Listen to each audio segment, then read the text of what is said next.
Hello, fellow fans. I'm Mark. With me is my co-host, the Flaming Mo himself, Brian. What up, Brian? Hey, everyone. Welcome, everyone, to UWF on the Chip and Company Podcast Network. On the last episode, Brian and I were joined by special guest host Piano Rob to discuss 2023 Halloween Horror Nights. We ranked everything from food to the scares. Check it out. It was a great time with the Piano Rob. On this week's episode, Brian and I are rewinding it as we look back at the Simpsons Treehouse of Horror with another special guest host. So stay tuned. Now get out your itchy and scratchy ears as UWF starts now. All right, let's do this one last time. Truth is, I am Iron Man. Football is life. I solemnly swear that I am up to no good. X never, ever marks the spot. Is Star Wars the one with the little wizard boy? This is the way. Avengers! Assemble. Ah, chills. Literal chills. Hello, fellow fans. Thank you all for uniting with us as we talk about all things fandom. Please give us a rate or review wherever you listen so we can unite with more fans out there on the Chip and Company Podcast Network. Follow UWF on Facebook, Instagram, X, Twitter to have more fun with us. Brian, are you feeling spooky yet? Am I ever feeling spooky?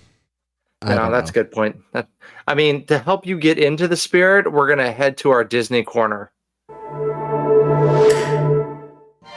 And to really help you get into it as we have just started October, they announced the candlelight readers for the candlelight ceremony at Disney's Epcot. Yeah, nothing says Halloween like announcing Christmas stuff, right, Brian? Exactly. That's the only good part about Halloween is we're closer to Christmas. There you go. All right, starting November 24th and ending December 30th, here are the readers. All right, ready, friends? Chrissy Metz, Luis Fonsi, Anne Margaret, Simu Liu, John Stamos, Neil Patrick Harris, Marley Maitland, Brendan Fraser, Eva Longoria, Joey McIntyre, Sterling K. Brown, Jordan Fisher, I almost made it the whole way through. Stephen Curtis Chapman, Audra McDonald, and Lisa Ling. Brian, did I get any who's? Did I mess up? Not that I'm aware of. No, I think you did good. Okay. Yeah, Brendan Fraser, Simu Liu, Sterling K. Brown, even Anne Margaret. Oh, yeah. Those are pretty good ones. Neil Patrick Harris, always good. John Stamos, Uncle Jesse is a great one. Yeah, So. the Brendan Fraser one is really surprising. Like he's fresh off of his latest adoration of the American public, and that's gonna be packed. Yes. Boys to Men packed at Epcot there. Brian, it is sort of a Disney Corner correction on my part because the Mouse Studio did make this movie. I reviewed A Murder in Venice. Well, that's not the movie I reviewed. The actual title is A Haunting in Venice. I've gotten a couple people let me know that it's called A Haunting in Venice. I apologize. Well, we talked about it before we went live, and I didn't catch it when you said it either. So retroactively. Who? Yeah, there you go. Thank you. So my bad. A Haunting in Venice, which is about a murder in Venice. So yes, still go see it. I did see the recent Saw X movie. I do recommend that, but not for the weak stomachs out there. But it's actually on my Saw Rushmore. I'll put it there. Wow. I don't know if I have a Saw Rushmore. I had to rewatch them thanks to a friend of the show, Justin. I was in a mood to do it, and man, you got to take some breaks in there. You do like 2, and then you need a break. Yeah, it'll make you feel a little dirty. Yeah, I did also just see The Creator. It's getting great reviews. I gave it an okay review. A lot of cliches. Really good visuals for a lower budget sci-fi film, but it was okay. So, maybe awkward timing as well, releasing it, a movie about AI, while strikes are going on about the AI. But anyways, so yeah. But we're in the Disney corner, and a very big Disney Plus show just ended. Brian, you might have heard of it. I think it's called Ahsoka. Is that it? A very big Disney Plus show just ended, and a very big Disney Plus show is just beginning. Yes. Yeah, Ahsoka. I would love to hear your thoughts on it. I'm brainwashed by Filoni, so I'll take your thoughts first. Great visuals. Really some Star Wars moments that are up there in the Star Wars universe as far as what we've seen on screen. I think they handled Admiral Thrawn a lot better than other Disney Plus shows where, like Kingpin, for example, and other characters where they brought him in for one episode or 1.5 and didn't really go anywhere, but Thrawn had a purpose. He was great. I think it didn't quite nail the landing. It felt slightly Infinity Wars-ish. I know there's going to be like a season 2, and I'm hearing rumblings of a movie, but for me, the ending wasn't as climactic as the rest of the show was.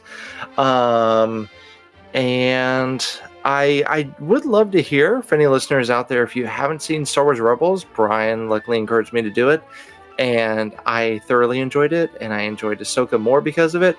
But I'm curious to find out. I know some people have said, I felt like I was missing a lot of inside jokes by not having seen Rebels and then watching Ahsoka. But I'd love to hear if more people felt like that or not. I am so angry that Zeb Orrelios never showed up. Like, beside myself angry. Yeah. I don't get why we tease him in Mando and then he doesn't show up. Like, I don't understand that choice. There was a ton of references to, like, the Mortis arc of the Clone Wars, like Balin standing on the hand of the father, and then the son who represents the dark side. That was some Lord of the Rings visuals right there. Yeah, and Morai, the owl, like, there was a ton of super nerdy Star Wars stuff, which is exactly what I wanted Filoni to do, so I can understand people feeling left out, but it's the entire reason I loved it with all of my heart. So I mean, I was a big fan. I can't help but think what's next, because they're calling it a limited series, that it's over. It's obviously setting up a film. I think a season 2 would make a ton of sense. Like, Thrawn, more sense. The Dathomir tease, taking the Night Sisters back to Dathomir with all those witch coffins, like, on his ship. Oh, dude, like, I'm the Chimera, by the way, the ship. But anyway, I was a big fan, but I can understand people thinking it was anticlimactic because they actually didn't resolve much of anything. If Brian, people had questions and maybe needed some more answers, kind of like we did on our Ahsoka episode, do you know of anywhere they could go to pick your brain about it or listen to some more thoughts on it? You're more than willing to reach out to me. I'm willing to discuss it at any moment in time. However, if you go to Babu's frickin' podcast, hey, you can hear part 1, which is us, myself, Mark, and Mike, who were on with us when we did our Ahsoka preview, talking about the first 4 episodes, and then part 2 will be dropping about the same time as this episode, talking about the final 4 episodes. Spoiler alert, Mark and I really love the show. Mike, not so much. Brian, actually, that leads me to the next question. Which Star Wars show is your favorite, and which one's your least favorite? My least favorite is Obi-Wan Kenobi. Yep, agreed. My favorite, this is up there, man. I think Ahsoka was better. Not I think. Well, I mean, I guess it's all subjective, right? So I think Ahsoka was better than Mandalorian Season 3, but I don't know if I'm willing to put Ahsoka above Mandalorian Season 1 or 2. But it's right there. So Mando's your favorite still? Probably. Okay, but shout out to Andor, the underrated show. No, Andor's up there, but I think Mando's still my favorite. But if I'm allowed to throw Rebels in there, am I allowed to throw Rebels in there? Because that honestly might be number 1. Ooh, I don't know. I'm happy. Chopper got quite a bit of screen time. Him and his war criminal self. Man, he's also got a mouth on him, and they didn't do a great job of bleeping him out like they did R2. So that's our thoughts on Ahsoka, and of course you will be hearing our thoughts on Loki in our next episode. See what the God of Mischief has been up to. Brian, has the show gotten better or maybe not aged as well with you the first season? Loki? Yeah.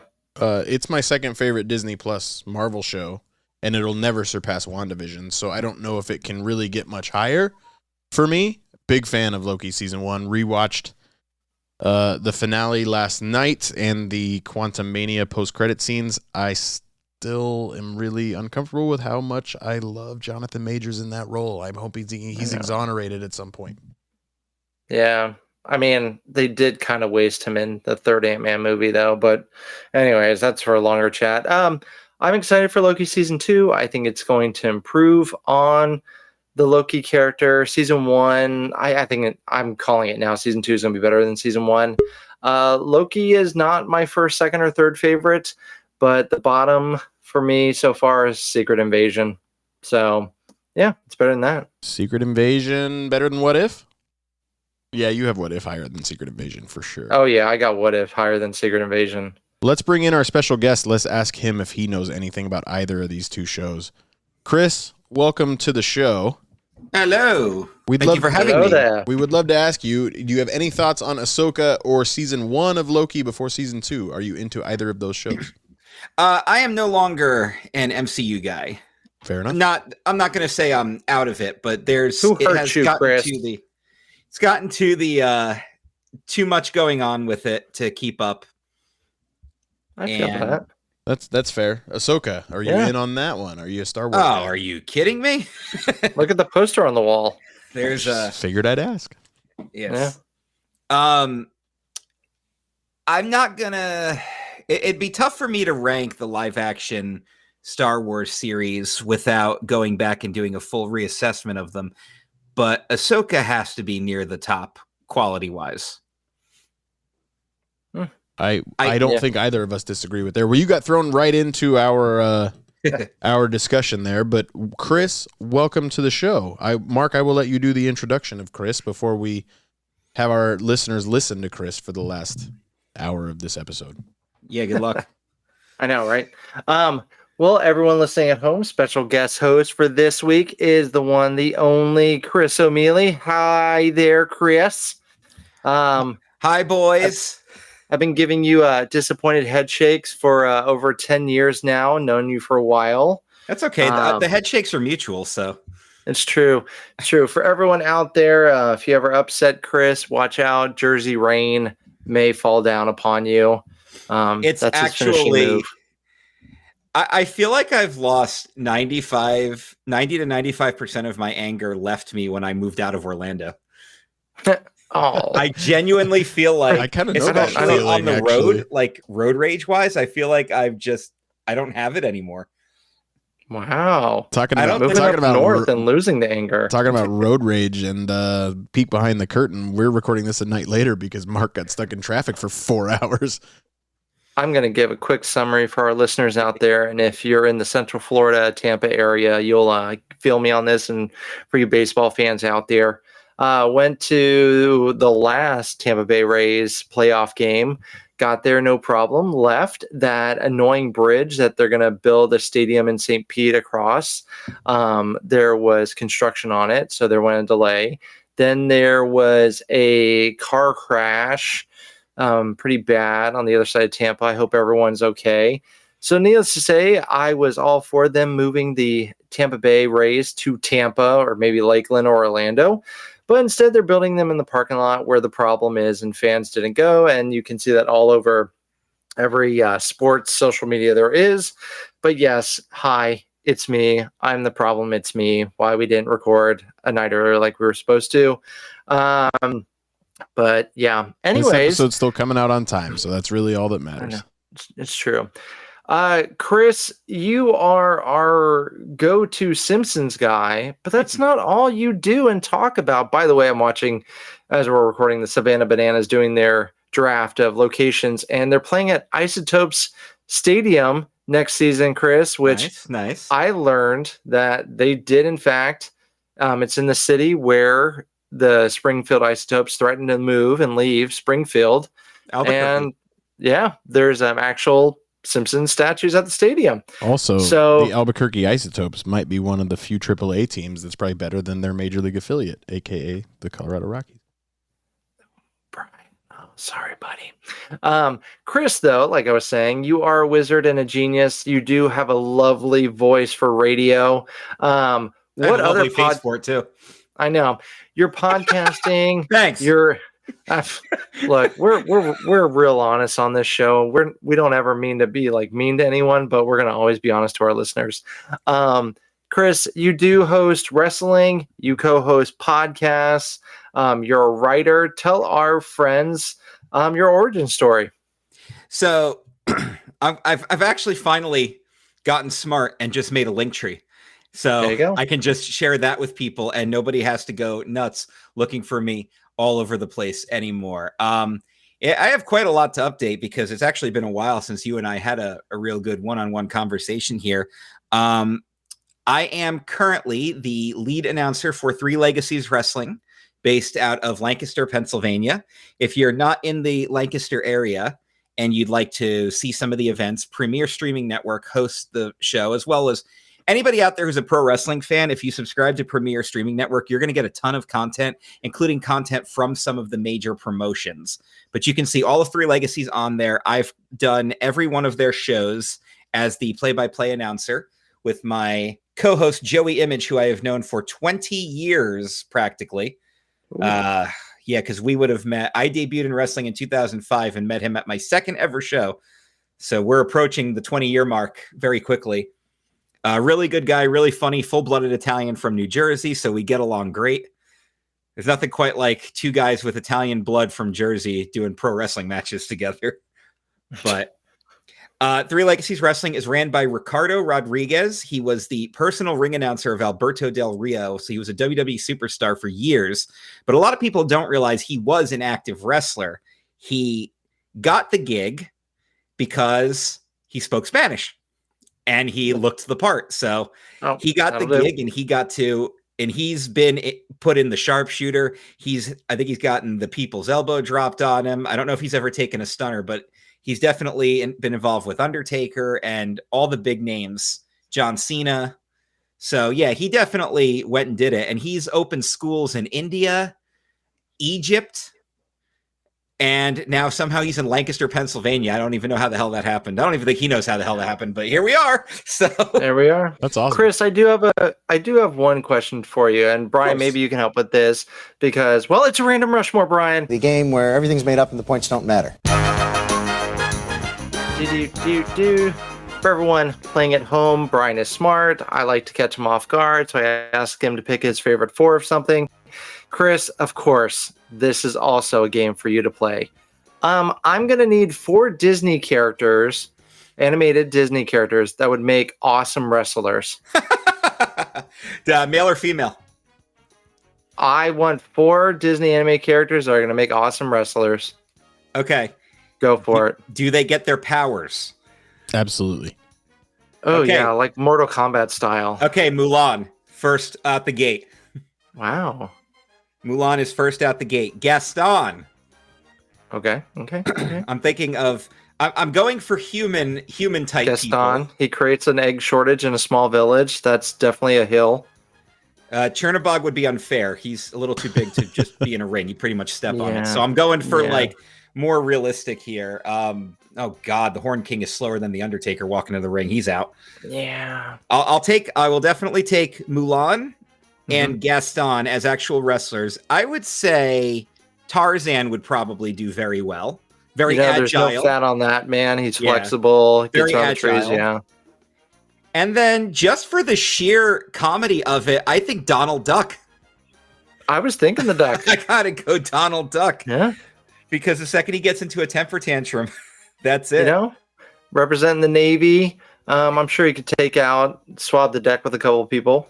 So, Brian, you got some for? I'm gonna take the low hanging fruit, and I'm gonna go with Maui. Ooh. I'm gonna go with Wreck-It Ralph as my Andre the Nice. Giant type. Yeah. I'm gonna go with I'd pay to see that match, by the way. Ralph versus Maui. I'm all in my head. All wrestlers are like big dudes, so I'm gonna go with Pacha. No. I'm going to go with Kronk. No. I'm going to go with Kronk from Emperor's New Groove. Yeah. Pacha could do it. There've been fat guys. I think so too, but I'm not going to pick two from. I'm not there's pick, been fat guys in wrestling though. I'm not going to pick two from the same film. But I'll stick with the John Goodman theme, and I'm going to go with Sully. Ooh. No one's going to go Merida from Brave? I think she could take out some people. Merida, I think, is very good with a bow, but I wouldn't. I feel the like bow feels unfair. She stood up to a bear. With a bow. Yeah. Yeah. Well, yeah. No, Yeah. if you're going to put a princess in there who can throw fisticuffs, how about Anna? That's her specialty. She'd make a good UFC fighter. Yeah, Anna the UFC. Is it the frying pan? That's Rapunzel. That's Rapunzel. Mark. Oh, whatever. Who? If only I hosted a show that was on a Disney network. My bad. Well, Chris, the reason we wanted to have you on is we are releasing an archive episode of our discussion of the Treehouse of Horrors. I have two questions for you. One, I'll let you think on for just a minute. Is there anything worth mentioning in any Treehouse of Horrors since we talked in 2020? And two, the biggest reason we wanted to have you on is so in case there's any references to things that you used to be doing, like Stupid Sexy Podcast, the Nerd Table, are those things still going on? Are you doing anything new in the podcast world that people may be able to reference back to? And again, is there anything in the Treehouse of Horrors in the last couple of years worth mentioning? They did a fantastic parody of Stephen King's It as its own standalone episode. It was a Treehouse of Horrors special. It wasn't. I can't say it's not. Well, they're all non-canon, but that's not the point. But you can't tell the It story as a 6-minute segment, so they went with the whole half an hour. It is absolutely brilliant and deserves a watch. I think that the Treehouse of Horrors are picking up in quality, much like The Simpsons overall is picking up in quality. Later seasons are starting to get very good again, and I'm not sure if it's just this new crop of writers or what the real difference maker is. But there have been some real gems that have come out in the last couple of years. I think we're approaching 35 as we're recording this one. So I would say no matter what, always watch the Treehouse of Horror because you're going to get some really good quality out of it. And I do remember they did a Toy Story parody recently that really stood out to me, mostly because they did it as a CGI episode. Interesting. It had a hysterical Randy Newman off song about you just a rotten kid, a terrible kid. And Bart just mangles all of his toys and they come to life and seek revenge on him. And who hasn't thought of Bart as Sid? So, and it's led by the talking Krusty doll and headless Malibu Stacy, which is amazing. Oh, I loved that one. That's a throwback. Wait. Evil Speaking Krusty doll. of Toy Story, did either of you watch the Toy Story football game? Toy Story Fun Day? Yes.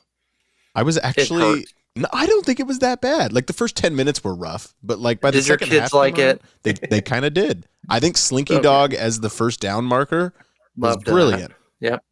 But anyway, this is my first year playing fantasy football, and I've learned all new ways to be angry. Yeah, it's bad. It's bad. This is like legit my last year. I can't do it again. But I am undefeated right now. I'm 4-0, and I'm going up against the league captain this week. And Tim, I just want you to know that I'm tired of your trash talking, and you're going to get wrecked because I'm out for blood right now. So and you also, did this to yourself. Thanks for listening, Tim. Do you feel that in the air? It feels like Jersey rain coming down. I should have called the team that. My team's name is Jet the Hitman Hart. Oh, jeez. I wanted to make a football team pun name off of a wrestler, so I took my favorite football team, which is the Jets, and combined that with one of my favorite wrestlers, which is Bret Hart. Look at the three of us having just great seasons with the Broncos, Saints, and Jets. Woof. Wow. Woof. Oh yeah, Broncos play the Jets this week. Good luck, Chris. But anyway, I don't have any Jets on my team, so I'm fine. That's the best way to do it. So going back to what we were talking about, Stupid Sessy Podcast, Nerd Table, all those references that the listeners may hear. Are you still up to those things, or what are you up to now in the podcast No, space? I am not, and that's okay. I am up to all kinds of new things now. I am in the process of relaunching 2 brand new podcasts, and one of them has a title, the other one does not. But one of them is the evolution of the Nerd Table. It will be myself, Dan Peck, and Eric Flores, joined by 2 female co-hosts. And I was going to do something calling it something with a pentagon. Eric really wants me to go with Pentagram. Ooh, and I have actual sponsors this time, so I've still fenced out on how I'm gonna title this thing. Eric, I love you, but I don't know if that's gonna work, buddy. I'll see what I can do. But the release date for that, all of us are still figuring out our job situations. I'm currently working 2 jobs, which is going very well for me and picking up steam, but it limits my creativity.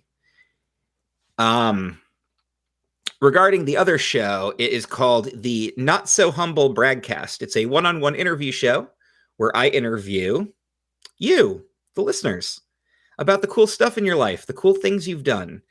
I did a humble, and then realized it wasn't so humble, breakdown of all of my accomplishments over the past 20 years or so, because I just had my 20-year high school reunion, and a lot of that stuff came up and kind of made me realize that being a pro wrestling announcer is something I've taken for granted over the years, because that's what everybody wanted to talk to me about at the reunion. They're like, oh my God, it's the coolest thing. I can't believe you're doing that. That might be the coolest job in the room. And I'm like, I think you guys all have really cool jobs, actually, and you've all done really cool stuff. I should interview people about it. I got a buddy who plays for the Misfits. That's cool. Yep. His father was one of the original founders with Glenn Danzig, Jerry Only. And he's Jerry Other. He's Jerry Jr. But he's my classmate, and I think that's really cool. But he thinks what I'm doing in wrestling is cool. So, and I was like, man, like, I don't know. I know I'm not the only person who's ever worked in pro wrestling and also been a cast member, but you could probably fit us all in a minivan. No.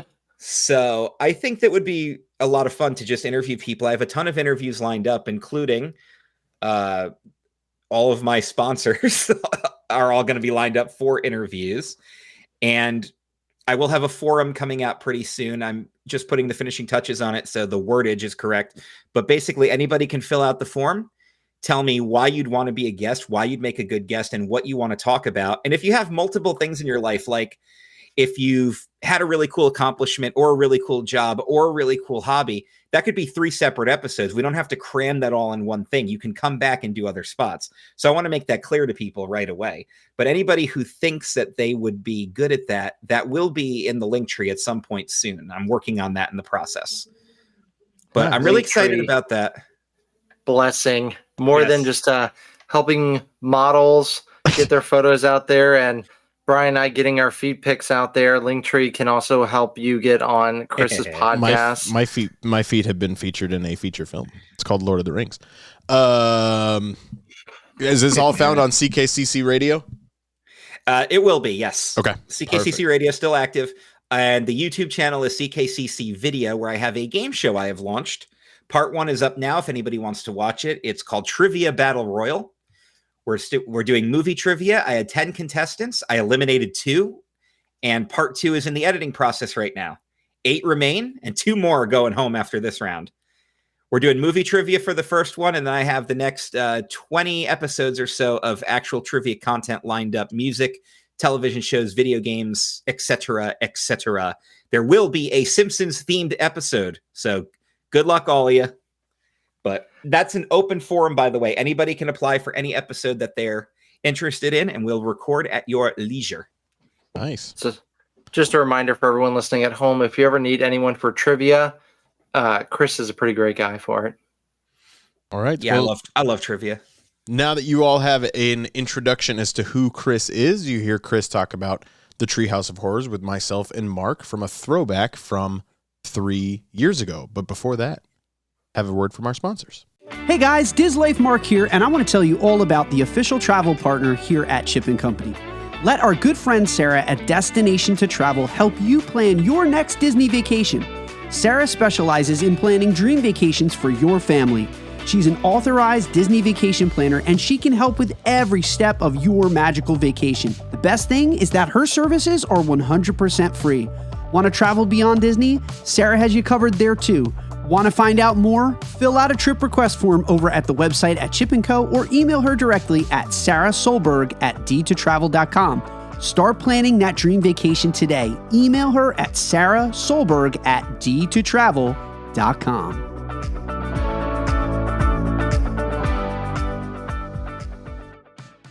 Now it's time to head to Springfield and see what horrors the Simpsons have for us in their treehouse. Chris, I did call you our resident expert. Please tell our listeners why I see you as our resident expert. So I've probably been a Simpsons fan longer than I've been anything else, to the point where I actually have a podcast on CKCC Radio. It's currently on a couple weeks hiatus at the moment, just because my schedule got too busy. That was the one I chose to. I furloughed it. Let's put it that way. I furloughed Stupid Sexy Podcast because I was really focusing on launching the Nerd Table, and since we are ending Wrestle Talk, I'll be able to focus back on Stupid Sexy Podcast. But and we've got some cool stuff planned for the channel, like a new show on the horizon that I can't get into too many details with right now, but it'll fill the Wrestle Talk void, and I'm excited about. But the reality is, The Simpsons has probably been my biggest fandom of all time. And that's over Star Wars, over pro wrestling, over all that stuff that I've loved even since I was a kid. Even like Ninja Turtles and Power Rangers and stuff that I was way into when I was a kid. Even monster trucks and NASCAR and stuff like that I was like, I collected all the toys and everything. No, it was always The Simpsons. I started watching The Simpsons when I was in, I'm going to just go ahead and say probably kindergarten or first grade. And even though I was a little kid, my parents recognized the fact that I was intelligent enough to differentiate the fact that this was an adult cartoon. I wasn't going to, imitate stuff. I was never one of those kids. I was never going to fly like Superman or whatever those stereotypes were. The kid jumped off the roof. They knew I could watch The Simpsons and not have an issue. And I was a kindergartner around the time that the second or third seasons were pretty much new. I remember this because whatever the year was in 1990 was the grade I went into. So like I went into first grade in 1991. I went into second grade in 92. I went into my senior year of high school in 2002, graduated 03. So that's how I've always remembered like what grade I was in what year. It's nice that it worked out that way. And Simpsons was 1990. So it was definitely a kindergarten, first grade-ish, right in that time frame. And my sister had all the shirts. I didn't have any shirts. But I watched pretty much since the very beginning, even though those were like the newest seasons, Fox would replay the hell out of the show. So I would watch it ad nauseum, just Simpsons all the time. And then it was new episodes all the way up until, I'll give you a best guesstimate, but around the time I moved to Florida and started working for Disney is when my life got really hectic. Because, college, as hectic as college can be, you're still kind of on a schedule. But working at the theme parks is kind of all over the place. So I fell out of watching new Simpsons. But I will tell you this, even though that was around like season 20-ish, I always watched the new Halloween episode no matter what. When it was new, I made sure to watch it. And even now that I don't have cable, I make sure, because it goes on Hulu the next day, I will watch it the next day, that Monday morning. I will be watching the new Halloween episode. Let me ask you this. Do you think, as far as like TV broadcasts go, we in America, we know the Super Bowl, the Macy's Thanksgiving Day Parade. Do you think the Simpsons Halloween episode, would it be too bold to say the Simpsons Halloween episode is in maybe the top 5 or top 10 of annual American television events? I don't actually know if that would be too bold of a statement, because I used to have the Simpsons World login info before they put it on Disney Plus. I would watch it on FX Now. And one of the things you could do is you could actually see the popularity of each episode and how often it got watched. And it was like a little bar, right? Like at the bottom, and the little bars would go up as to how popular it was. And every season had one bar that was just taller than everything else. And every time you highlighted it with your mouse, it said Treehouse of Horror every season. I would say that even people like me who don't really watch new Simpsons episodes, not just because of the drop in quality, and I can't really say it's a big drop in quality because it is still introducing people to a new generation. It's just that it's been going so long. You guys know this. You guys have both been fans of television shows that you feel like have gone on for a season too long. I just mentioned Big Bang Theory. I would have preferred at least 3 of those seasons to be gone. I'm sure Friends probably could have lost a couple. Nope. Friends is perfect. Move on. Okay, if you say so. But you know what I mean. Everybody's watched a television show where you're like, they should have ended it. The Office is a perfect example. Once Steve Carell left the show, I think we should have wrapped it that next season. Because there was too much drag out after that. I'm going to save that for our Office episode. I have feelings on that. Okay, that's fair. I think, honestly, the show that first popped into my mind with that is the show Arrow. I think it went 2, maybe 3 seasons too long. I've heard that from several people, too. Yeah. And yes, we can hear everybody shouting at your speakers, Game of Thrones. I understand. Oh, dang. Yeah. How was that not the first thought in my mind? Because Game of Thrones actually went on the perfect amount of time. They just rushed the season. That was the problem. Right. There you go. Okay. Yeah. I'm with you as far as Simpsons. I didn't get into it until I think I was in 5th grade where I started watching the reruns. And I remember the Simpsons arcade game is where I believe I got started with going to Chuck E. Cheese.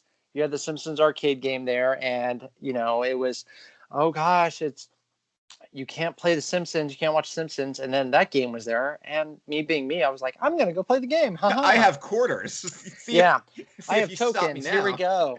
And then, like you said, the Simpsons did repeats. I remember coming home from school, Fox did like an hour of the Simpsons.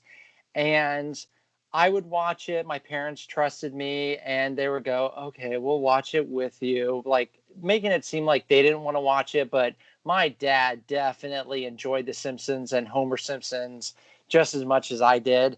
And then I think it was probably around 2005 is where I didn't plan on it, but I just kind of like hard stopped watching The Simpsons. And then obviously whenever the Halloween episodes came on, which were always in November, I always loved that they were like, Halloween's not over until The Simpsons say so. I would always definitely keep checking out the Halloween episodes. They weren't always in November, but yeah, no, your point there. Like but yeah, my first Simpsons memory is the virtual Springfield computer game where you just go around and go into the Quickie Mart and all that kind of stuff. Like that was my definitely where I kind of really got into it, and then I just fell off. But my mom was a little bit more stringent about what we were watching when I was a kid, so it took till 5th or 6th grade before I could really watch it all the time. Lucky you guys got good games. I got Bart versus the Space Mutants. Virtual I never beat the second level. Oh, I never really got into like Simpsons merchandise. Now, my oldest niece, she's coming into the Simpsons world, and she's like, Uncle Mark, please, when you go to Universal, please buy me Simpsons shirt. So I have to do that. But for merchandise wise, God, I'm gonna sound like such a fat kid. My biggest Simpsons merchandise that I buy is the giant pink donut.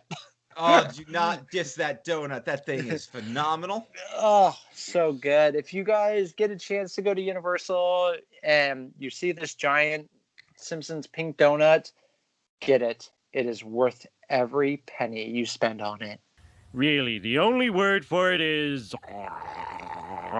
Yeah, so I got some trivia for you guys about Simpsons Halloween episodes. You mentioned they're always in November. You're actually not exaggerating that much. With this upcoming one airing on November 1st, that will be the 10th Halloween episode to air in November. That's like a third of your episodes right there. Okay. That's not an exaggeration. And they had a streak going from 11 through 19. Those were all November dates. Wow. Which is why they do the joke with Kang and Kodos about how the Simpsons are airing a Halloween special in November, and they're just like, "Who's thinking about Halloween? We have our Christmas decorations up," and they got the little stockings with the multiple tentacles on them. Am I crazy? Was there ever one in December? Yes. Oh, a Simpsons Halloween in December? Sorry for our listeners at home. Brian was answering the crazy question. Yeah, that's all that was. Yeah. So. Anyways, moving on to something. They never got that bad, no. Okay. I couldn't remember if there was ever a delay where they had to do one like December 1st. I would have loved to have heard their jokes for that. No, but that would have been kind of funny. I would have appreciated that for sure. Yeah. So should we bring up the Simpsons ride at all? Just to quickly touch on that. I love it because it's Simpsons related, but I also have mixed feelings because it replaced Back to the Future. Yeah. So while I enjoy it for what it is, I also am sad about what it was. Right. I will admit this, though. It is one of the few rides that makes me a little sick, especially if I ride the lower level off to the side because it is a curved screen really bad. So that's my one flaw with it. And like you said, if I had to compare it to Back to the Future, which one would I rather take? Oh, Back to the Future 10 out of 10 times. But on its own, it's a fun time. If you like The Simpsons, then you'll definitely like the ride. Yeah, I think it's the only ride that makes me sick. I've never gotten sick on anything else really, but that ride I get sick almost every time.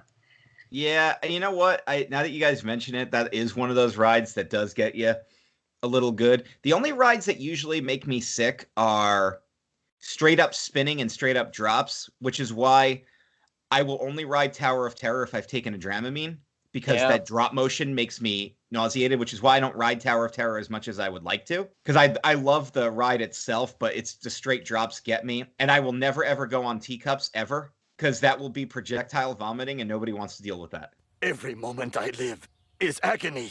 Bart, you're getting vomit on my prints. Nobody wants to clean up my protein spill. Well, now that we sound like the three old men. I used to be with it, but then they changed what it was. Now what I'm with isn't it, and what's it seems weird and scary to me. It'll happen to you. Well, but I don't get sick on roller coasters, so whatever. Hey, there you go, you little thrill seeker, you. Yeah. Let's start with favorite intros. And Chris, since you're our guest, take it away. Give us some of your favorite intros. So Simpsons Treehouse intros historically always started with a lot of tombstone gags, and then they would do a couch gag that would be kind of Halloween-y. They'd be zombies, or they'd be hanging, or they were skeletons or whatever. So they started basic. They started getting a little more creative. But the one that got me the best was when we got to season 25, which was special number 24. By the way, for those of you out there, if you ever trying to figure out which one to watch, go for the next number up, because they started in season 2 was the first one. So like this is season 32, we're getting special number 31. And to everyone out there, I did have a hard time with this whenever Chris and I were planning this episode, and Chris was nice enough to be patient with me as I was trying to understand this. Well, because you always go by season number, and I went by actual episode number. Episode title, yeah. Yeah, we were always one number off. It shouldn't have been that difficult, and when that light bulb ding went off for me, I was like, oh, right, okay, right. Guillermo del Toro directed a Simpsons opening for Treehouse of Horror number 24, and not only does it look brilliant, but it has so many horror references that I've actually watched the YouTube video where they break it down and pause it and tell you what they're referencing. Because there's like the zombie, there's like the zombie outbreak. They're shooting the zombies. There's giant monsters attacking. They're referencing their old stuff too. And the whole thing, like, they have the Christine car drives Milhouse off a bridge. Yeah. They have Alfred Hitchcock himself throws bird feed on Mrs. Krabappel and the birds attack her. Yeah. The citizens are running from all the classic horror monsters. They have all the different vampires. They have all the different slashers. They even have references to Pan's Labyrinth, Alice in Wonderland. And they even throw in the Hypnotoad. Oh, yeah. I forgot about that. Which is great because 24 itself as an episode is way below average. Yeah. Although I do enjoy the Cat in the Hat parody that came with it. But the intro itself is great. Go on YouTube, everyone, and look up the Guillermo del Toro Simpsons intro. It is one of my top 5 probably favorite couch gags the Simpsons have ever done, right alongside the Rick and Morty one and the Homer Evolution. I think honestly that intro alone is like worth watching that episode. Like you said, the segments aren't that great, but they start off on such a grand high note with that intro, and it's a beautiful intro. Like art wise, animation wise, it's beautiful. And the references come so fast, you really do have to pause it to catch them all. Especially when they do the pan over when they're heading towards the house. You have to actually pause it because there's references to all kinds of 50s monster movies. Day the Earth Stood Still, and I can't even think of all of them because it happens so quickly. Yep. Cthulhu's in it. Brian, do you have a favorite intro? Yeah, I was stuck between two of them. It's Treehouse 8 when the Fox censor guy comes on and kind of edits the book. That one really makes me laugh. But That's a good one. Overall, number 20 is my favorite one, where you have the classic monsters, the mummy and Frankenstein's monster. When Frankenstein's monster reaches back in and shuts all the equipment off just to save the electricity bill, that cracked me up. But you have all the classic monsters, and they go into the Halloween store, and they come out as Iron Man and SpongeBob and Jack Sparrow and Harry Potter. Oh yeah, they modernized themselves. Yeah, they end up at the Simpsons house and drinking beers and hooking up with whoever. And Homer says it doesn't count if you're in costume, and all the wives show up and end up killing them all. It's pretty funny. That was my favorite opening. I like That's a really good one. That's a really good one. That episode is actually a pretty good one too, the Treehouse 20. I mean, because it has the Alfred Hitchcock segment that I really enjoyed. Yeah. So that's a good intro episode 1 as well. I went with season 12, Treehouse 11. They did a parody of the TV show Monsters opening, and I just love everything about it. It very faithful to the Monsters intro.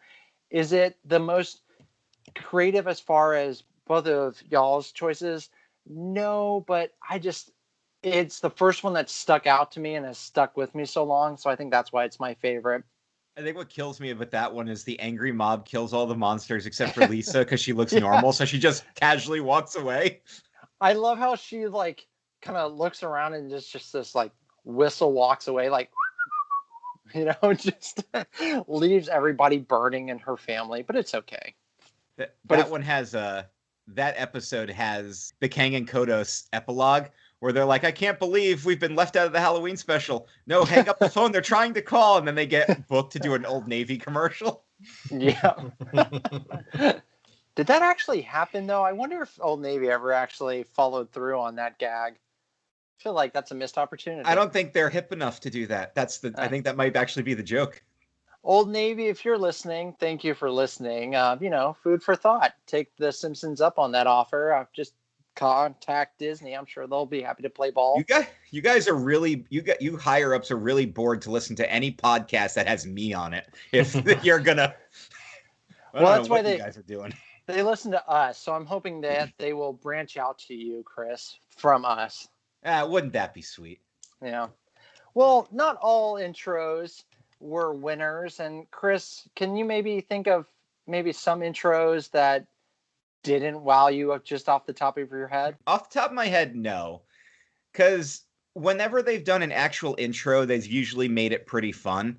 Yeah. The only ones that would actually be like, I mean, there were some they did that were just super simple, like Homer goes to light a jack-o'-lantern and lights himself on fire, and that's the intro. Yeah, there's the Krusty being the headless horseman, just throws his head at the screen, and that's it. That's all you get. You don't need anything else. That's Yep. So I don't think intro wise they've ever really done a bad one.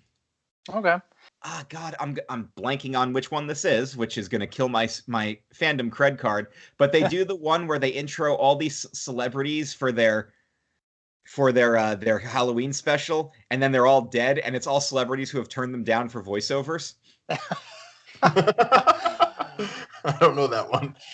Oh God, I feel like we need to Google that real quick. Got it. Week 25. They're doing a Johnny Carson style opening, and they're like, here's all of the guests announced, and it's Clint Eastwood, George Clooney, John Travolta, because they did actually turn them down for voiceovers before. So then it's just all their bodies just skewered across to spell Treehouse of Horror. Only The Simpsons. It's more recent than I thought it was. Yeah, Sorry, guys. You can rip a corner off my fandom card for that one. We'll leave it there. There's a lot of intros to go through, so I think we'll give you a pass A on that. lot of stuff blends together. Yeah.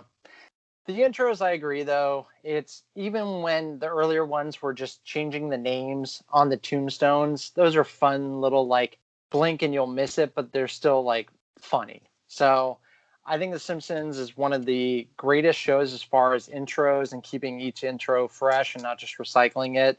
That couch gag is one of the most brilliant concepts ever done for a show, I think. Well, we did our favorite intros. Now let's get to favorite segment. Take it away, Chris. So my all-time favorite individual segment ever done on a Treehouse of Horror is from Treehouse of Horror 5, the opening segment, which is called The Shinning. You've got the shinning. You mean shining. Shh, you want to get sued? It is a brilliant opening to one of the best overall episodes that they've ever done, with all three segments combined together. And it parodies the entire Shining movie, which has over a 2-hour runtime, in like 7 minutes. They do it so brilliantly. It starts off funny with the whole, it takes them forever to get to the lodge in the first place, and they got the sound effects going. Wait, we forgot Grandpa at the gas station. And they keep driving. What about Grandpa? And then Homer goes crazy because Mr. Burns cuts off cable TV and the beer, thinking that that would give him the honest work. Oh, I thought the blood gets off at the second floor. There's a reference to everything, including one of my favorite gags of all time, which is no TV and no beer make Homer something. And for everyone, if you wanted to look that one up, it is from season 6, Treehouse 5. So I will say, Chris, this for me is for a lot of people, big Simpsons aficionados, this is always one of the most popular segments for sure. For me, it was kind of underwhelming. Maybe it's just my lack of familiarity or lack of love for The Shining. Maybe that's what it is. I just didn't catch all the references. But is that kind of what brings it to the top for you? As you're a big Shining person? Yes and no. Yes, because it's parodying something that I really like. One of my favorite horror movies, but also I always appreciated Simpsons parodies that I thought were written brilliantly, had great gags, and did the source material justice. And this is one of the prime examples of that, because even if they parody something that I'm not really a big fan of, but I still get the references, I'm going to appreciate it for what it is. Like, I'm going to see if I can find you a really, really quick example here. Not that they've parodied stuff. Okay, here's a good one. I'm not a huge fan of the I Know What You Did Last Summer movie. It's okay. Not a huge fan of it. Yeah. But they parody it with I Know What You Diddly Italy Did, where they run over Flanders. And the parody is so brilliant, and the jokes are so damn funny. But it was worth it to get back our Super Sugar Crisp cereal. Can't get enough of that Sugar Crisp. I'm having a hard time seeing. Homer, did you remember to put the fog lights in? Guess I forgot to put the fog lights in. That it became one of my favorite shorts as a direct result of that. Homer may have forgotten to put the fog lights in, but we did not forget to listen to our sponsors. Is Disney World home to you? Realtor Victor Naraki can help make it a reality. Realtor Victor Naraki specializes in making your Disney home dreams come true. Second homes, investment homes, retirement, relocation. With Victor's input, he will show you the home opportunities that you don't get to see as a tourist. Imagine being at the park in minutes, walking around the World Showcase for daily exercise, watching the fireworks in your own backyard, or having Disney Springs as your local mall. Have you ever heard of Windermere, Winter Garden, Horizon West, Dr. Phillips, Claremont, Lake Nona, or Disney's own Celebration and Golden Oak? Victor will introduce you to these communities, which are just minutes to the magic. Stop imagining a Disney life and start living your dream today. Call Victor at 407-340-9375. And don't forget to mention that you heard all about Victor here on the Chip and Company Podcast Network. Head over to celebratingflorida.com and start living your magical life today. I'm not overly familiar with the Island of Dr. Moreau. I know what it is. Yeah. But when they did the Island of Dr. Hibbert, I appreciated it for what it was because, again, I wasn't really big on Mr. and Mrs. Smith, but they did a good parody of that. So, it's just one of those things where when they do the parody well, I very much appreciate it. Even if I am a fan of the thing that they're parodying in, and they do it well, that just makes me love it more. Yeah, and I'll go with this because this one, Treehouse 5, is actually my favorite. The episode as a whole. The Shining, I appreciate where it is in movie history. You are so getting sued. I know. I'm sorry. The Shining is a good segment. As for the film that it is inspired by, I'm not a huge Stanley Kubrick fan, and the book, I'm gonna even get some hate mail for this. As a Shining storyline, I actually like the TV miniseries with Steven Weber. I don't think you get a lot of hate mail for that because you're not the first person I've heard that from. Wow. Yeah, don't get me wrong, The Shining, Jack Nicholson and Shelley Long, brilliant. The visuals in The Shining, I loved when in Ready Player One we go to The Shining. I got goosebumps, but as a whole, yes, when H is losing it. Yeah. As a whole, I definitely like the miniseries, but going back to The Simpsons, The Shining, and then you have for the second segment, Time and Punishment, where Homer has his magical toaster, and then at the end he just gives up. And what the hell are you smiling at? Just starts stepping on everything. And then Nightmare Cafeteria, which was inspired by Soylent Green, where the teachers are eating the students. And then Principal Skinner just... Bart, does it strike you as odd that Uter disappeared and suddenly they're serving us this mysterious food called Uterbraten? Oh, relax, kids. I've got a gut feeling Uter's around here somewhere. After all, isn't there a little Uter in all of us? In fact, you might even say we just ate Uter and he's in our stomachs right now. Wait, scratch that one. As far as I prefer, this episode is my favorite episode. You know what the best thing that they did in this episode was? Willie gets an axe to the back in all three segments, and by the last one he just goes, I'm bad at this. Yeah. So this one's definitely my favorite episode. And then Chris, you said the Shining was one of your favorite segments. Brian, you got a favorite segment? Am I, real quick, blanking on The Shining? Am I missing... Did they ever do a reference to the twins from The Shining? I'm not remembering this. Yes, yep, it was cut. They did. It was cut from syndication. But, yeah, basically, Bart's skateboarding. He sees Sherry and Terry, and they're going, your daddy's gonna kill you. And then he sees Patty and Selma, and they go, they're right, you know. Okay. It seemed a little too easy not to do, so I guess that would explain it. Well, Mark, you did talk about one of my favorite segments. I really like the Time and Punishment where Homer's traveling through time with the toaster. It's just so funny when he talks about he's going to all these alternate realities and he's so happy with the one because they're all proper. And then he asks for a donut and Marge says, there are no donuts. And he freaks out and goes and time travels. And then it starts raining donuts from the sky. And Marge goes, it's raining. So that one always cracks me up. But I actually really like from Treehouse number 2, Lisa's Nightmare, the episode with the monkey paw and just all the different references. Run! He's got a board with a nail in it. So I just love that entire monkey paw episode. And then Flanders gets the monkey paw and then Homer at the end. I wish I had a monkey's paw. Like just all that when she says, where did you get that? And he goes, I got it from that stand over there. And there's a dirt devil right there. And oh no, it was actually over there. And he's waving. That actually was a finalist for one of my favorite segments with the monkey's paw. That's a good one. I really like Treehouse 2 was fun because it was only one of 4 episodes that had a narrative that told the stories, because they had the first one had them in the actual treehouse telling ghost stories. The second one, everybody has a nightmare. The third one's the Halloween party, and the fourth one is the Night Gallery parody.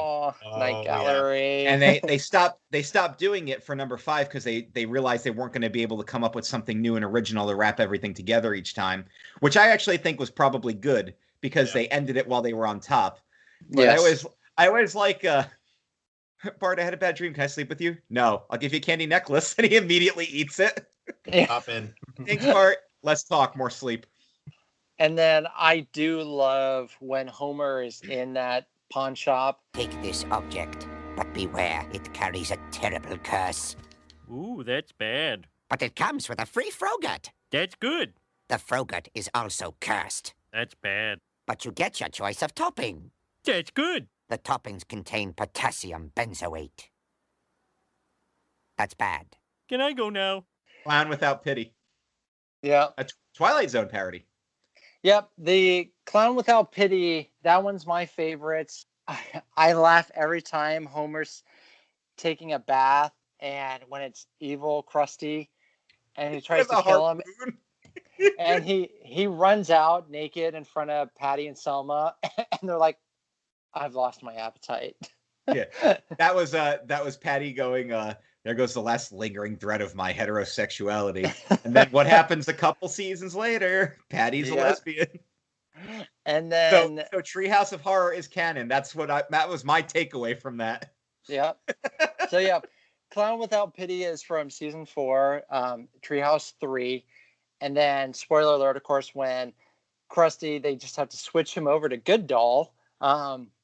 Poor thing has to clean Homer and do chores for him, and he then goes home to she's not a Barbie doll. What is Lisa's doll? Malibu Stacy at the end, and her head falls off. So that makes it all worth it, baby. Yeah, Clown Without Pity is definitely my favorite segment. That's a really good one. Treehouse 3 was one of my finalists for my favorite episodes. That entire one, Clown Without Pity, is great. King Homer when he is just King Kong, but there's one specific part in that one where all the island natives are just in a circle and they're shouting Mosi Tatupu, Mosi Tatupu, Mosi Tatupu. And for those of you who don't know, he's a Samoan football player that played in the early 90s for the New England Patriots and the Los Angeles Rams. Just that entire joke is hilarious. Then when Flanders shows up, Headless Flanders shows up and Grandpa has the heart attack, just all of that. And then when they're putting all the zombies back in their graves at the end, he goes, Excuse me, I'm John Smith. John Smith, 1882. My mistake. That episode was one of my finalists. That entire Treehouse 3 is really funny. I did not get that football player gag, so thank you, Brian, for letting me know that. That gag goes over a lot of people's heads. And I remember reading that in the trivia for the episode and being like, oh my God, nobody would get that. I don't get that. So thank you, Brian, for enlightening many of us. Do we have any segments that stand out to us that just didn't quite work? Uh-huh. Oh, wow, Chris. Go take ahead. it away. Yeah. Uh-huh. All right. So real quick, I'm going to give a quick, this would not be a shout out. This would be a shout under or shout in. The opposite. I get what they were going for with Married to the Blob and Homer, but we don't need any more things with Homer being fat and eating. We just don't. We've done it so many times. It's a done gag. It's not clever. The only thing I liked about Married to the Blob is when they're like, we're also being attacked by a 50-foot Lenny. And he's like, everyone's paying attention to Homer. Yeah. But the one that stands out for me as the worst short also comes from an episode that overall I thought was really, really weak. And that was from Treehouse of Horror 22. It's called The Diving Bell and Butterball. And basically, Homer gets bitten by a radioactive spider. Then he's paralyzed, but he can communicate by farting. And it just becomes a big fart gag. And to me, that was just such a missed opportunity where they could have parodied Spider-Man in a funnier way, but maybe they're going to succeed when they do the Into the Homerverse this year. But I just thought the fart gag got to be a little too much. And I remember just rolling my eyes and being like, I need this one to end. And then they do the Dexter parody with Ned Flanders, which is okay, but it's less Dexter, more Simpson-ish stuff, which sometimes it works. Like when they do Tweenlight, they focus on more Simpson-y gags and just have Twilight as the, I guess like the bread for your sandwich, that the meat of it is still Simpson gags. Yeah. And then they do the Avatar parody, which was another one I thought was a missed opportunity. They probably could have done that a lot better. Instead, it's just that Avatar was the hot thing, so they decided to capitalize on it. But all they really did was just make an excuse to parody Avatar, and they didn't really. I don't feel like there was a lot of heart in it. Yeah, I'm there with you as far as disappointed. The two that popped in my mind were in the Navi, which is their Avatar spoof, and I feel like how do you not succeed on that? Like Bill and Ted, excellent show over at Halloween Horror Nights, which sadly was discontinued. They had Avatar gags that were hilarious, and you go, The Simpsons can make this, like they can do something successful, and it really just didn't come off that well. But also E.T. Go Home from Treehouse 18. Me being a Spielberg fan, which I don't know if you all knew this, I'm a huge Spielberg fan. I was excited for this, and not only did I feel like they missed the mark with that one, but when Mr. and Mrs. Simpsons actually was a better parody than that, I just go, oh man, all right, well, good for them. But yeah, the ET Go Home just kind of disappointed me.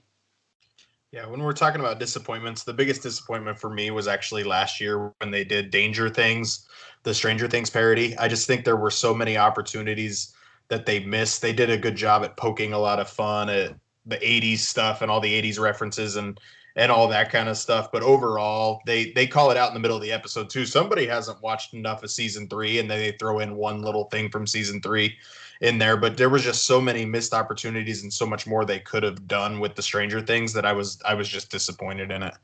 Yeah, and I mean, right after that, you had what is it? Heaven Swipes Right.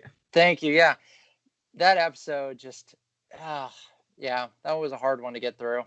Yeah, that's another one where Homer dies and comes back to do stuff. They've done that before with Homer as the Grim Reaper and Homer as a ghost trying to perform good deeds. That was a missed opportunity. And then they did the same thing with The Shape of Water when Harry met Slimy.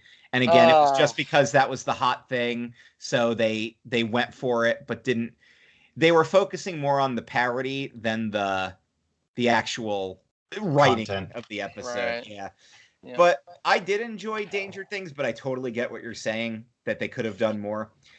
But the one thing I loved about episode 30, Treehouse of Horror 30, was the Omen prologue where they said it's the mark of the beast and it's Mickey Mouse, and I laughed so damn hard. Yes, I will give them that one redeeming quality of that episode for me. Do you guys know how The Simpsons gets away with all of their rippings of Fox? How they get away with it? It's actually in their contract that Fox can't review the episode before it goes out. That's how they've always parodied Fox. When they do like, welcome back to Fox News, your source for evil. And there's like a scroll on the bottom, like, do Democrats cause cancer? News at 11. Like they've always gotten away with ripping on Fox just because of the fact that Fox can't review the episode. That's why they've always mocked it. They've always been like, oh, there's great programming to watch on Fox, and then they laugh. I definitely noticed that whenever the Simpsons make fun of baseball on Fox. Yes. They love to rip the Fox baseball coverage. Yes, and they do. But what's Fox going to do about it? It's their biggest success. What are they going to do? This podcast I watch called Score the Podcast, it has on there a former Fox Music executive, and Robert Kraft. And he was talking about The Simpsons and how they get away with so much as far as when it comes to Fox, because they're like, well, Robert Kraft goes, well, when you're bringing in almost $1 billion annually, Fox will let you do anything. And The Simpsons, they were one of the first where Fox allowed them to do a modified version of the Fox intro. And originally Fox for the longest time said, no, this is our intro. You can't touch the music, can't touch anything. And for like the Simpsons movie, for example, you have Ralph singing the Fox intro.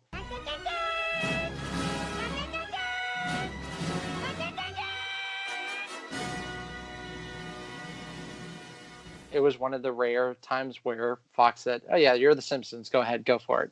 Futurama got away with it by doing 30th Century Fox. Yes. Oh, Futurama, extremely underrated. And only ever did one Halloween episode. Oh yeah, I need to go back and rewatch that. Now that's the Halloween season. Yeah, it's the only one they ever did when a Bender becomes a werecar. Yes. It's called The Honking. And it's really funny.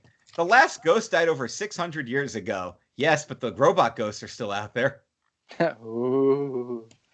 Getting back to it, we went over my favorite episode, which was the season 6 Tree 5. But Chris, what is your favorite episode? Treehouse of Horror 3 from season 4 is overall my favorite. It's actually my favorite Simpsons episode, period. Like, out of the entire series, if I had to pick a regular episode, I'd probably go with Who Shot Mr. Burns Part 1. Yes. But if I'm being honest with myself, Treehouse of Horror 3 is my overall favorite Simpsons episode, period. And Brian already kind of touched on this, and you did too, Mark, about why this one works as well as it does. But the reason it's my favorite is because it's got the narrative, and the narrative is funny. The Halloween party, every segment has a joke in it, from Homer ripping off his toga to ruining the Halloween game to wanting to go to the store when Lisa's going to tell a scary story. Then he botches a scary story and Grandpa takes over. And then Grandpa has his heart attack when Ned shows up. And then... But I've got a story so scary, you'll wet your pants. Too late. And Lisa does it before she introduces her stories, and The Simpsons will do this when they need to be scary, where you'll zoom into their face and their eyes are looking in opposite directions. Yes. It's unnerving, and it works. It works, and you're just like, it's so simple, but Lisa, stop it. Yes. And then, like I said, Dial Z for Zombies would be first. Clown Out Pity would be second. King Homer would be third if I had to rank them. But that doesn't mean that, like, King Homer wouldn't be in my top 10 overall out of all of them. You know what I mean? And Clown Without Pity is a perfect example of something that parodies the source material very well and does it better, because it's a parody of Living Doll from the Twilight Zone. Also throws in a little bit of Child's Play and Gremlins in there. Mm-hmm. And the whole thing is just back-to-back jokes. It's got that fast pace that The Simpsons were known for, because it knows it only has 7 minutes to tell a story, so it's going to get everything in it can. The Krusty Doll is hysterical. One of my favorite jokes is when he's approaching Homer doing the evil laugh and his string runs out, and he gets Homer to pull it again so he can keep laughing. Yep. Again, King Homer, perfect example of parodying an entire feature-length film in only a couple of minutes. They rush through stuff, but they absolutely do it brilliantly. When he eats Shirley Temple made me laugh. Then he can't climb the building because he's too fat. I also like when he's eating Lenny, and he's like, stop eating me, Homer. Yeah, and then Carl shoots him, and he's like, oh, nice shot, Carl. And then when Burns tries to throw the gas grenade, and he's so weak that it just lands in front of him. I'm a good ship. Lollipop. Oh gosh, Mr. Burns. King Homer is absolutely brilliant. And then Dial Z for Zombies, that's another one. The pacing is spot on. That episode moves along so quickly, and it gets in every joke possible. Because once the zombies actually start invading, it's just back to back with Skinner going after Martin. Sideshow Mel kills Krusty, and they make the reference to the 3x5 cards that we all know as kids growing up watching like Nickelodeon game shows. Mm-hmm. Always wrote it down in a 3x5 card. And that's got some of my favorite lines too in it. Like, did you wreck the car? No. Did you raise the dead? Yes, but the car's okay. Homer, did you barricade the door? Why? Oh, the zombies. No. And my all-time favorite joke in any Treehouse of Horror is... Hey, Simpson, I'm feeling a mite peckish. Mind if I chew your ear? Dad, you killed the zombie Flanders. He was a zombie? That's my favorite Treehouse of Horror joke ever, and I still laugh hard when I hear that joke. Like, not even like a giggle. Like, I laugh. I belly laugh at that. That joke kills every time. Well, Brian, you got a favorite episode out there? Well, while Chris is talking about the favorite particular joke, my favorite joke honestly comes from it's Treehouse number 4, I believe. It's the one from The Devil and Homer Simpson, where Homer has his thing, but the devil turns his head into a donut at the end, and Lisa's like, "Dad, don't go outside," and Chief Wiggum's out there with the rest of the police, and like, he's gotta come out sometime, boys. That's my favorite joke from any of those, but it made me laugh. I would like to, if you will indulge me. I have 2 episodes. I can't pick my favorite between the 2, so I'll go through both of them quickly. First is going to be season 13, episode 12, Hex in the City, where the Homer goes to get a leprechaun to break a hex that he's had put on him from a gypsy. House of Wax, when they turn the house into a smart house and Pierce Brosnan is the voice. You also get Matthew Perry as the voice. Could I be any more of a house? But when Hey, how Pierce about Brosnan, 007? George Lazenby?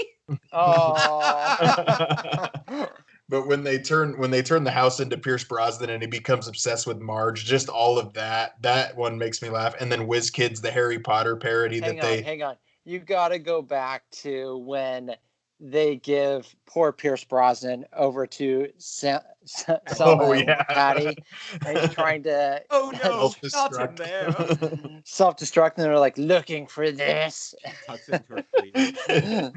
puts the self-destruct button between her chest. Yeah, that's funny. Homer, you're alive. Mm-hmm. Oh, which is good. He goes down the stairs and Die, you monster! Dad, that's the water softener. Well, I am missing the back of my head. I think you could cut me some slack. And then the Whiz Kids, the Harry Potter parody that they do, and the vomiting frog that I think Chris. That vomiting frog makes his place in several episodes. I feel like I recognize him from. Yeah, that becomes a running gag that he's appeared in future episodes, usually as a throwaway gag, but that's always oh yes, remember we did this and people liked it. Yeah. The thing I want to call out from Whiz Kids is the fact that Smithers is named Slithers and he's a snake, and then he eats Morty Mort or Lord Monty Mort. Yeah, Monty Mort. Yeah. Dying tickles. Yeah, Brian, this is a good one. This is in my top 5, so I'm glad you brought this one up. That's a really good one. I do appreciate that one. The other one that it was tied with, and overall probably my favorite, is season 7, Treehouse 6. My number 2. Attack of the 50-Foot Eyesore, Nightmare on Evergreen Street, and Homer Cubed. Oh, yeah. The fact that Bart is the devil on the devil's shoulder when he's ripping the school apart is just the funniest thing to me. That cracked me up. All the advertisements come into life.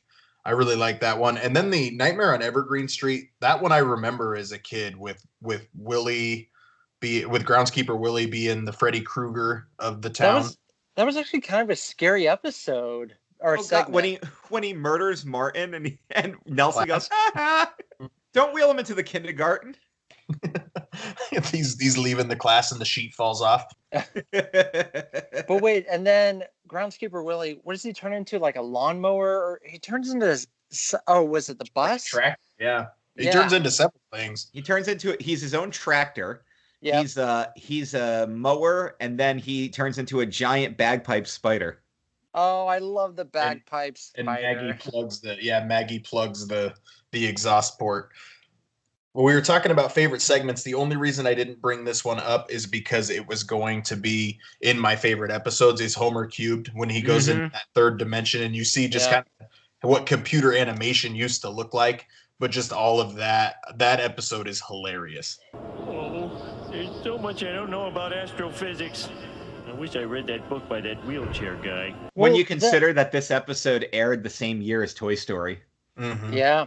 And that segment is just brilliant because Homer goes into that other dimension and you just see them trying to get him out. I love Bart on the light pole. Oh, hang on. This will get me closer.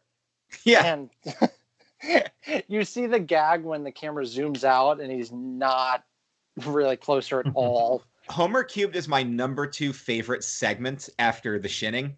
overall in the entire history of the Treehouse of Horror. So I'm really glad you brought this up.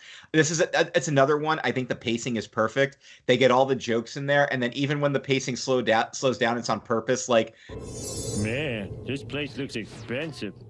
I feel like I'm wasting a fortune just standing here. Better make the most of it. Absolutely And perfect. we have to talk about poor Homer walking down the street, and at first you're like, oh, he's scared. Oh, nope, he found a an adult cake shop. He's fine. Ooh, erotic cakes. They shot that in Sherman Oaks in L.A. Oh, did they? Yep. I feel like, do you think that joke would have been told nowadays, or do you think they would have cut that adult cake shop joke out? I think a lot of early Simpsons jokes wouldn't fly today. Yeah. So I don't know if that's one that wouldn't have flown today, though. I think that one they could have pulled off. I mean, we pulled it off in Parks and Rec just a couple years ago, too. True. Right. Yeah, they I really think it really just depends on the context. But yeah, Treehouse of Horror 6, but between 3, I would say 1, 3, 4, 5, and 6 are perfect episodes overall. And the only reason I don't include 2 is because Homer's Nightmare is just a little on the weekend for what they were doing at the time. And I appreciate the Frankenstein parody, but I don't think it holds up as well as the other ones do. Yeah. And to me, that's the only real downside to Treehouse of Horror 2. But I would say the first 6, you know what? I'll even branch out and say the first 8 Treehouse of Horrors are almost perfect top to bottom between all of the shorts. And if you're only going to watch a couple of Simpsons Halloween episodes, at least watch the first 8. You're going to have a good time with every one of them. From doing the Genesis tub, the Omega Man, with comic book guy getting killed. But Aquaman, you cannot marry a woman without gills. You're from 2 different worlds. Oh, I've wasted my life.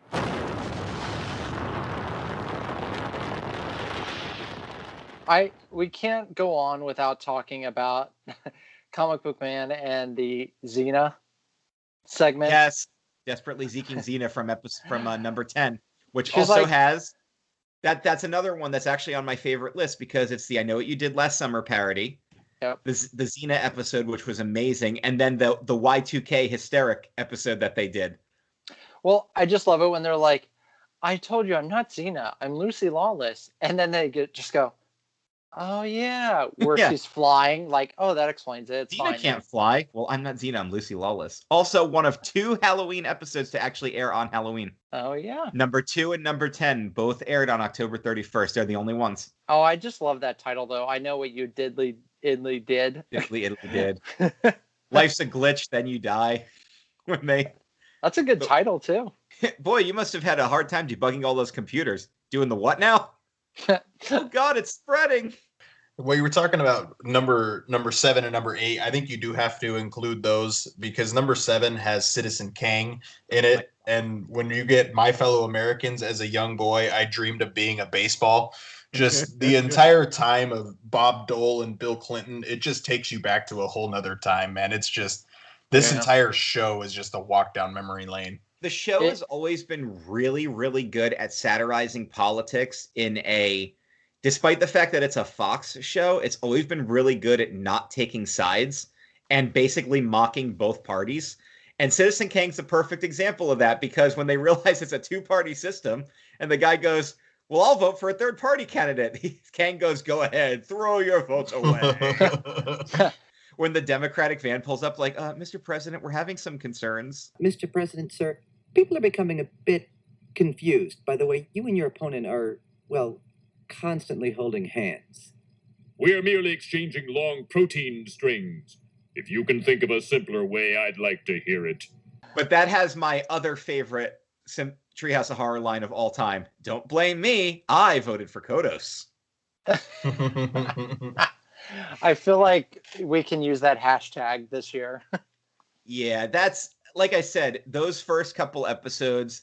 And, I can probably pinpoint the exact moment the Treehouse of Horror stopped being brilliant and started just being okay to fun.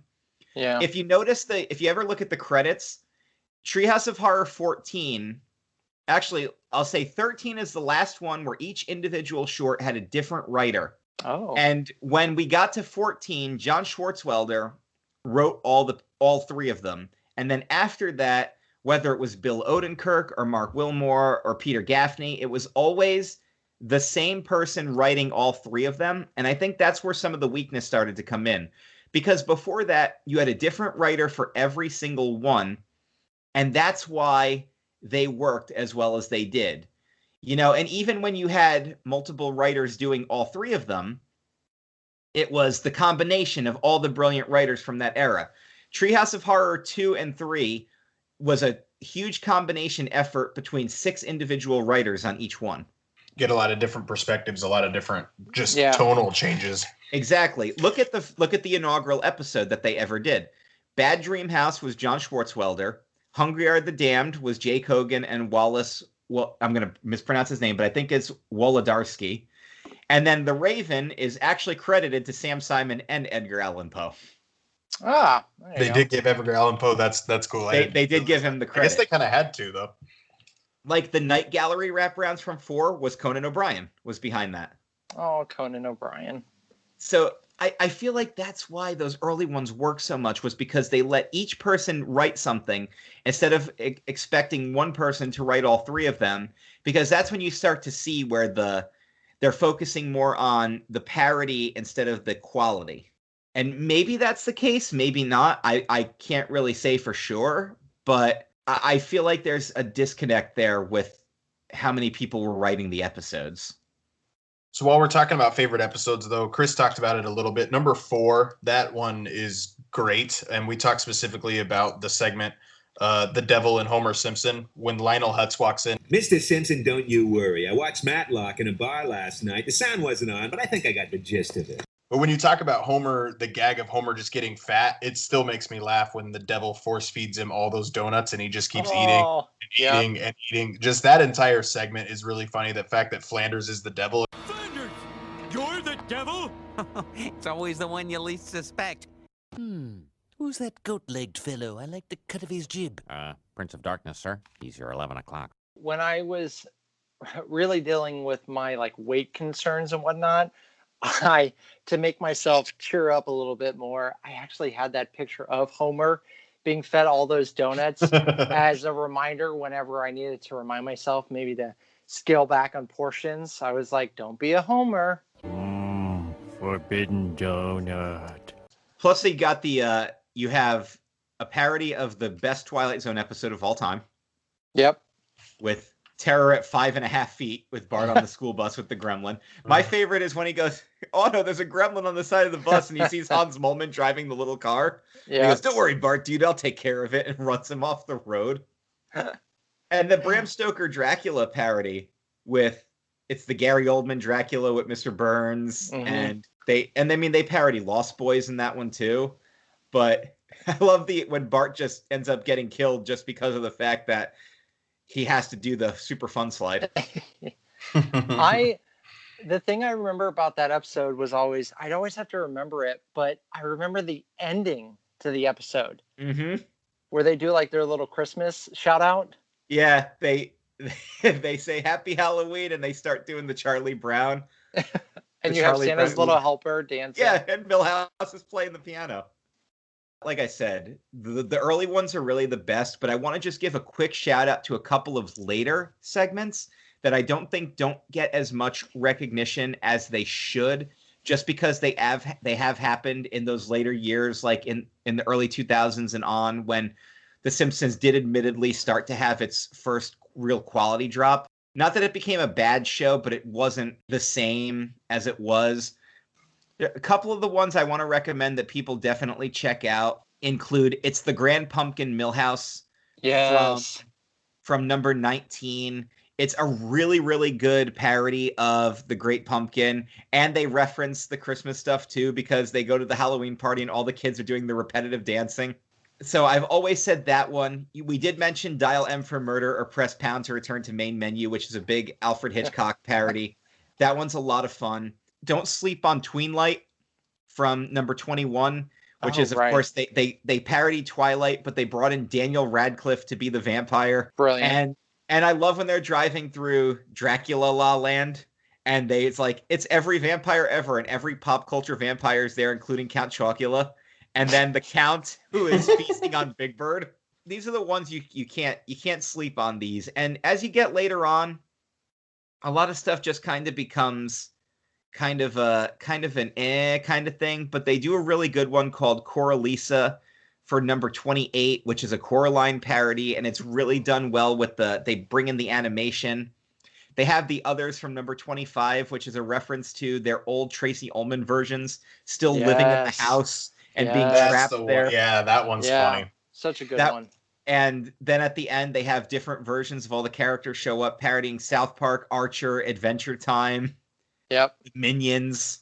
They throw everything out there. And even some of the real later ones, there's always going to be the occasional gem, even if the other stuff doesn't really stand out as well.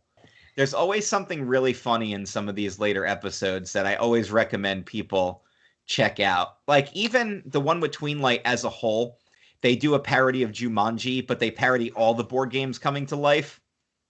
Oh yeah, I remember that one.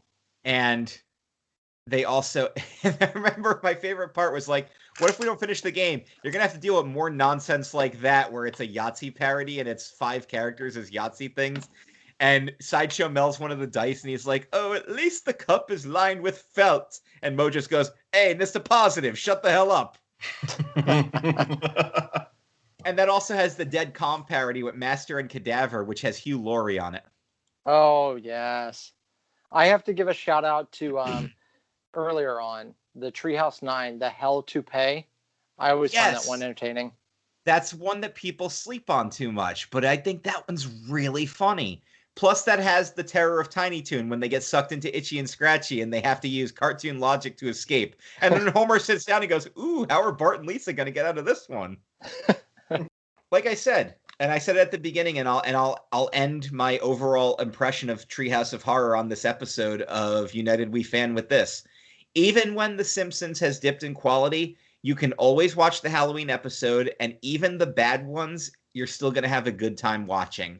Because they pull no punches, they do all their parodies, they do whatever they want because it's non-canon, so they'll just kill people in horrible ways. And even ones that are you kind of roll your eyes at, nothing's cringeworthy.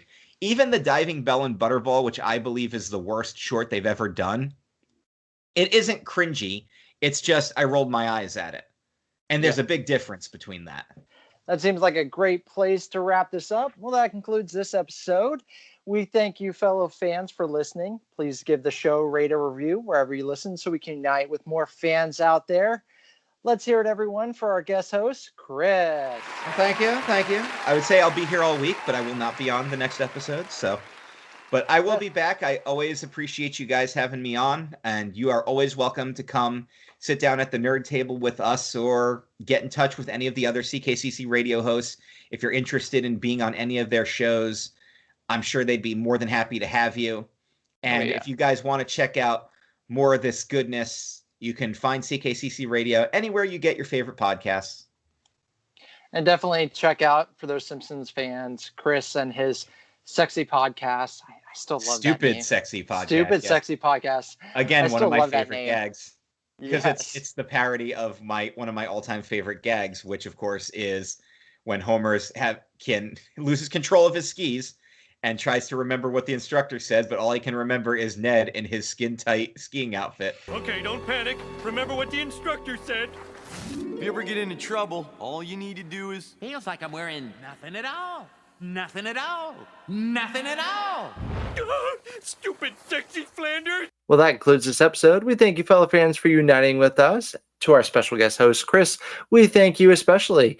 If you'd like to know more or find out what Chris is up to, check out his link tree. We'll post a special link in this episode's information, and follow CKCC Radio. For those listeners who want to get in touch with the show, please do so. Brian, let our listeners know how to stay up to date on everything UWF. You can find us on Instagram at UnitedWeFan_podcast or on Facebook at United We Fan the podcast. Please rate or review wherever you listen to United We Fan the podcast on the Chip and Company Podcast Network. We'd love to unite with more fans out there. Till we unite again, fans, I'm going to go check out this movie that Homer recommended where a bus can't go below 50 miles per hour.